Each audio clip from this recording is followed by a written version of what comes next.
এক সময় বিশাল সমুদ্রের তলদেশে সেখানে বাস করত অত্যাশ্চর্য সুন্দরী রাজকুমারী, যার নাম ছিল এরিয়েল। এরিয়েল ছিল এক মারমেড রাজকুমারী, যার এক অনন্য পাখনা ছিল, যার ধারে কাছে কেউ ছিল না।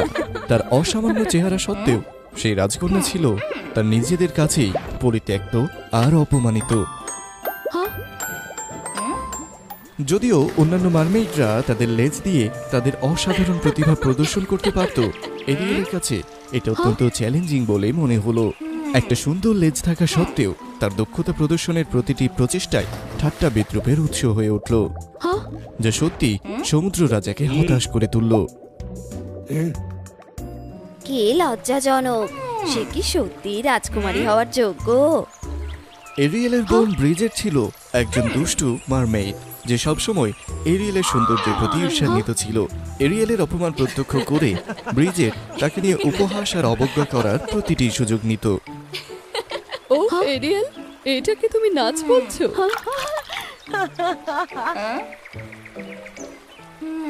এরিয়েলের অনেক বড় একটা ব্যথা ছিল, আর মনে হচ্ছিল সে কোনো একটা গোপন কথা লুকিয়ে রেখেছে। একদিন সমুদ্রে ঘুরে বেড়ানোর সময় সমুদ্রের তলদেশে এক প্রজাপতি রাজপুত্রকে অচেতন অবস্থায় দেখতে পেল। এরিয়েল একটা বুদবুদ তৈরি করলো, যেন রাজপুত্র এইডেন পানির নিচে শ্বাস নিতে পারে। তার দয়ালু হৃদয়ে সে দ্রুত রাজকুমারকে তার যত্ন নেওয়ার জন্য ফিরিয়ে নিয়ে এলো। এরিয়েলের যত্ন নেওয়ার জন্য রাজকুমার ধীরে ধীরে সুস্থ হয়ে উঠল। আমাকে বাঁচানোর জন্য তোমাকে ধন্যবাদ। দেখা গেল যে সে প্রজাপতি রাজ্যের রাজকুমার এইডেন। অসতর্ক মুহূর্তে সে বিদ্রোহীদের দ্বারা আক্রান্ত হয়েছিল আর বিশাল সমুদ্রে পড়ে গিয়েছিল। এইডেন গুরুতর আহত হয়েছিল, তাই তাকে এরিয়েলের প্রাসাদে থাকতে হয়েছিল।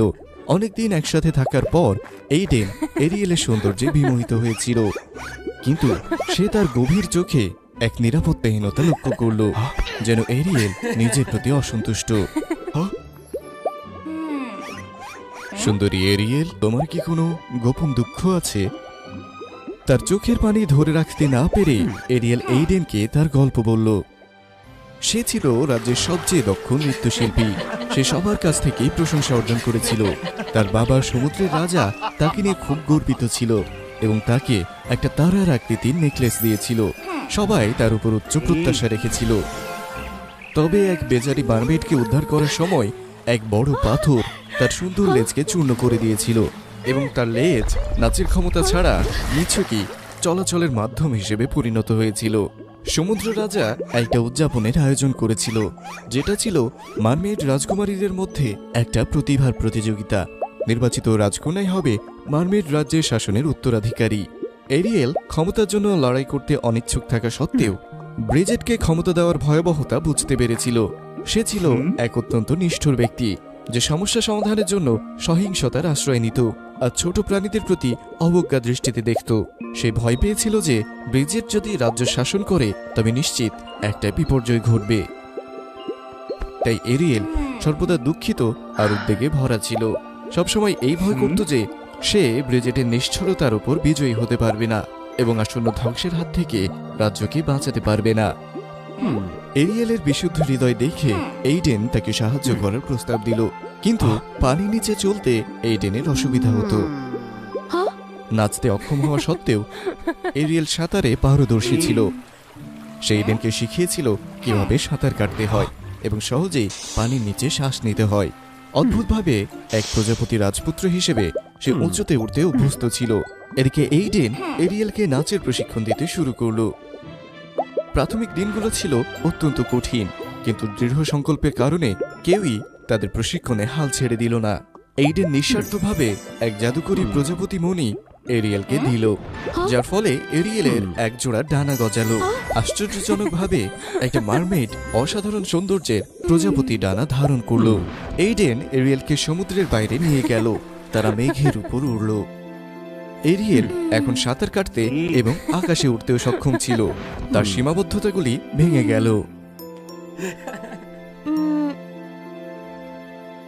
অনেকদিন একসঙ্গে থাকার পর এইডেন এবং এরিয়েলের একে অপরের প্রতি অনুভূতি তৈরি হয়েছিল, কিন্তু এইডেনকে তার প্রজাপতি রাজ্যে ফিরে আসতে হয়েছিল তার অসমাপ্ত মিশনগুলি সম্পন্ন করতে। অনিচ্ছা সত্ত্বেও তারা বিচ্ছিন্ন হয়ে গেল।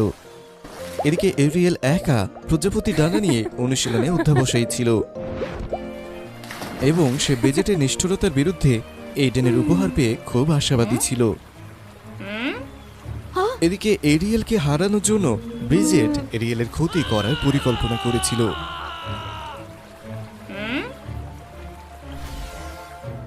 যখন ঘন্টার পর ঘন্টা ক্লান্তিকর প্রশিক্ষণ নিয়ে এরিয়েল বাড়ি ফিরল, সে ক্লান্ত হয়ে বিশ্রামে চলে গেল। আর এই সুযোগটি কাজে লাগিয়ে ব্রিজেট এরিয়েলের মূল্যবান রত্ন চুরি করল। ডানা ছাড়া এরিয়েল কেবলই একটা বাতিল জিনিস। অবশেষে উদযাপনের দিনটি চলে এলো, যখন ব্রিজেট এরিয়েলের আসন্ন ব্যর্থতা সম্পর্কে আনন্দিত হয়েছিল। এরিয়েল উদ্বিগ্নভাবে তার হারিয়ে যাওয়া রত্নটি উপলব্ধি করল। সমুদ্র রাজা সেখানে উপস্থিত হলো আর প্রতিযোগিতা শুরু হলো। ব্রিজেট তার দুর্দান্ত দক্ষতা প্রদর্শন করলো আর দর্শকদের মনোযোগ আকর্ষণ করলো। হঠাৎ তারও এরিয়েলের মতো একজোড়া ডানা বৃদ্ধি পেল। সকলেই এটা দেখে আনন্দিত হয়ে উঠল। এরিয়েল বুঝতে পারল যে ব্রিজেট তার ডানা চুরি করেছে। সেই ক্ষিপ্ত হলো। সে কখনোই আশা করেনি যে তার বোন এমন একটা প্রতারণা করবে। এখন এরিয়েলের পালা। বাস্তবতার মুখোমুখি হওয়া এবং নাচ শুরু করা ছাড়া তার আর কোনো উপায় ছিল না। আর প্রত্যাশিত হিসেবেই সবাই তার প্রতি উপহাসমূলক হাসি আর অবজ্ঞাপূর্ণ চেহারায় দেখল। কি অকেজো, এটাকে কি তুমি নাচ বলছো? শুধুমাত্র ব্রিজেটই আমাদের রানী হওয়ার যোগ্য। সমুদ্র রাজা দীর্ঘশ্বাস ফেলল আর গভীরভাবে হতাশ হলো। সে এরিয়েলকে সবচেয়ে বেশি ভরসা করত। এরিয়েল লজ্জায় অভিভূত হলো আর কান্নায় ভেঙে পড়ল। হঠাৎ তার উপর এক জাদুকরী আলো এসে পড়ল, যা সবাইকে চমকে দিল। এটা ছিল এইডেন। সে বিস্ময়কর ভিড়ের মধ্যে উপস্থিত হলো। সে আশেপাশের পরিবেশকে উপেক্ষা করে মিষ্টি আর উষ্ণ শব্দ দিয়ে এরিয়েলকে সান্ত্বনা দিল। সুন্দরী এরিয়েল, আমি তোমাকে বিশ্বাস করি, চিন্তা করো না, আমি সর্বদা তোমার পাশে থাকবো। এইডেনের সান্ত্বনাদায়ক কথাগুলি এরিয়েলের মধ্যে প্রাণ ও আশার সঞ্চার করলো। সে আর ভয় পেল না। সে আত্মবিশ্বাসের সাথে তার অসাধারণ নৃত্য দক্ষতা প্রদর্শন করলো। এটা সকলকে বিস্মিত করে তুললো। এরিয়েল জানতো যে কিভাবে সূর্যের আলো ব্যবহার করা যায়। সে তার মারমেড লেজটিকে হীরার মতো ঝকঝকে করে তুললো আর সকলের দৃষ্টি আকর্ষণ করলো। তার বাবা সমুদ্র রাজা মেয়ের এমন নাচ দেখে গর্ব ও আনন্দে উদ্ভাসিত হলো। সেই পারফরমেন্স দেখে এরিয়েলের কাছে তার ত্রিশূল নিয়ে যাওয়ার সিদ্ধান্ত নিল এবং সে তাকে সমুদ্র রাজ্য শাসন করার অনুমতি দিল।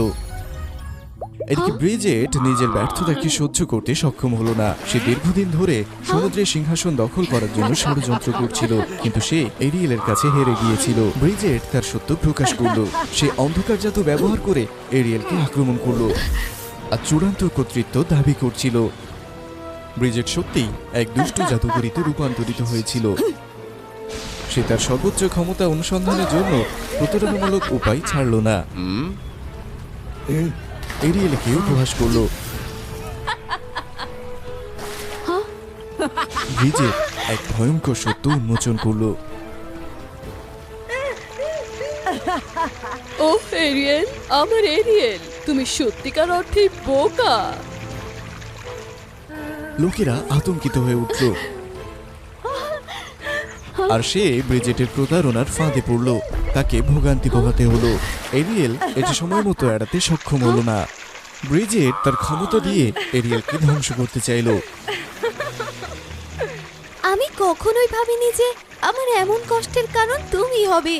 এমন একজনকে আমি আমার প্রিয় বোন বলে মনে করতাম। আমি ভেবেছিলাম তুমি কেবল অহংকারী, কিন্তু আমি কখনোই ভাবিনি যে তুমি সত্যি এতটা দুষ্ট। দুষ্ট উদ্দেশ্য অর্জনের জন্য তুমি যে কোনো উপায় অবলম্বন করতে পারো। তুমি অনেক দেরি করে ফেলেছো ছোট্ট মেয়ে, আত্মসমর্পণ করার সময় এসেছে। ব্রিজেট এক জাদুকরী মন্ত্র এরিয়েলের দিকে লক্ষ্য করে ছুঁড়ল। সৌভাগ্যবশত এরিয়েলের প্রেমিক এইডেন সময় মতো এসে তাকে রক্ষা করেছিল। এইডেন তার প্রজাপতি ডানা ব্যবহার করে ব্রিজেটের জাদু আটকে দিল এবং আশ্চর্যজনকভাবে মন্ত্রগুলি ব্রিজেটের দিকে প্রত্যাবর্তন করলো, যার ফলে সে তার ডানা হারালো। এরিয়েল তার প্রিয়জনকে আহত হতে দেখে দুঃখিত হলো আর এইডেনের ক্ষতির জন্য নিজেকে দোষী করছিল। আমি দুঃখিত এইডেন, আমার তোমাকে এখানে থাকতে দেওয়া উচিত হয়নি। এই জায়গাটা তোমার জন্য খুবই বিপজ্জনক। আমি ভালো আছি এরিয়েল, আমি তোমাকে দোষ দিচ্ছি না, আমি শুধু তোমাকে খারাপ লোকেদের হাত থেকে রক্ষা করতে চাই। তোমার জন্য আমি আমার সব ক্ষমতা ত্যাগ করতে ইচ্ছুক। আমি তোমাকে ভালোবাসি এরিয়েল। কতটা স্পর্শকাতর! আমি তোমাদের দুজনকেই একসাথে নরকে পাঠাবো। তার কথা শেষ করে ব্রিজেট এরিয়েল এবং এইডেনের জীবন কেড়ে নেওয়ার জন্য শক্তিশালী বজ্রপাতের শক্তি ছুঁড়ে দিল। বজ্রপাত যখনই তাদের আঘাত করতে যাচ্ছিল তখনই একটা অলৌকিক ঘটনা ঘটল। এক উজ্জ্বল সাদা আলো এরিয়েল এবং এইডেনকে ব্রিজেটের আক্রমণ থেকে রক্ষা করলো। এটা ছিল এরিয়েলের নেকলেস থেকে আসা আলো, যা তার বাবা তাকে উপহার দিয়েছিল, যাতে তার ভালোবাসা আর সুরক্ষা রয়েছে। আলো ব্রিজেটকে হতবাক আর দিশেহারা করে দিল। কেন আমার সেই শক্তি আলোকে ভেদ করতে পারছে না? তার ত্রিশূলটি এরিয়েলের কাছে এসে পড়ল। ব্রিজেট সুযোগটি উপেক্ষা করেছিল।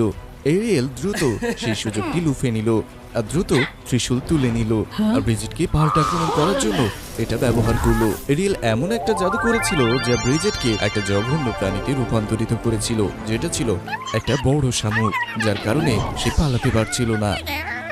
তুমি যে জঘন্য কাজটা করেছো তার জন্য তোমাকে এই মূল্যই দিতে হবে। তুমি চিরকাল এই খোলসেই থাকবে আর তোমাকে কেউ চিনবে না, তোমার যত্নও নেবে না। তুমি যা করেছো তার জন্য তোমাকে অনুতপ্ত হতে হবে। আমি আশা করি তোমার অনুশোচনা অনুভব করতে পারবে। ব্রিজেটকে পরাজিত করার পর এরিয়েল মারমেড রানী হিসেবে সিংহাসনে আরোহণ করলো। সে মানুষের কাছ থেকে ভালোবাসা আর সম্মান পেল। সে সমুদ্র শাসন করছিল। তবুও এরিয়েল এইডেনকে ভুলে যায়নি। প্রজাপতি রাজপুত্র এইডেন সমুদ্রের নিচে থাকতে অক্ষম ছিল। সে তার মিশন পূরণের জন্য তার নিজের রাজ্যে ফিরে এলো, কিন্তু তার হৃদয় সবসময় এরিয়েলের সাথেই থাকতো। সে তাকে কখনোই ভুলতে পারেনি। প্রতিদিন তার কাজ শেষ করার পর সমুদ্রের ধারে দুজনে দেখা করত। তারা শক্তভাবে আলিঙ্গন করত এবং তাদের দিনের ঘটনা সম্পর্কে কথা বলতো। এরপর একটা জাদুকরী ঘটনা ঘটল। এরিয়েল পানি থেকে তার কাছে এসে পৌঁছলো। সে গভীর নীল আকাশে উঁচুতে উঠতে পারলো। প্রজাপতির ডানা না থাকা সত্ত্বেও সে পাখির মতো স্বাধীনভাবে উঠতে পারছিল। এরিয়েল বিস্মিত আর আনন্দিত হলো। সম্ভবত এটি ছিল তার অধ্যাবসায়, যা ঐশ্বরিক ক্ষমতাকে স্পর্শ করেছিল। আর